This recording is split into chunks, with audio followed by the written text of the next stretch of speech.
400 и повеќе од 400 вработени, значи само по тој основ за придонеси имаме платено повеќе од 30 милиони евра, 30 милиони денари, се извинувам, даноци.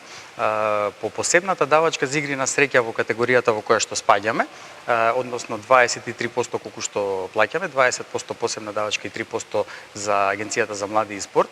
Минатата година имаме платено повеќе од 250 милиони денари, или да им е на гледачите појасно, ако го претвориме тоа во просечни примања во Македонија, тоа би биле нешто повеќе од 10.000 просечни плати на административен работник или да кажеме на еден професор во средно и основно училиште. Помагаме пред се на помали клубови и на спортови кои што не се толку актуелни во нашата држава.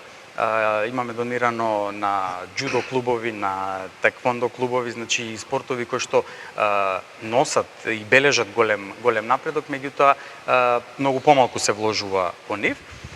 Дополнително има еден интересен проект кој што колегите во Србија го реализираат и е веќе во процес, да кажем, можеби на некоја завршна фаза.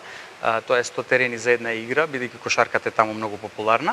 Они во рамки на општините реновираат терени кои што остануваат понатаму на заедницата да ги користи. План ни е истиот тој проект да го симнеме, да го спуштиме во Македонија, да го реализираме на нашиот пазар. Кај нас знаеме ракометот е најактуелен спорт. Така да цел ни е да неколку такви терени во Македонија обновиме, каде што ќе се развива ракометот, а воедно тој истиот терен се користи и за играње на мал фудбал.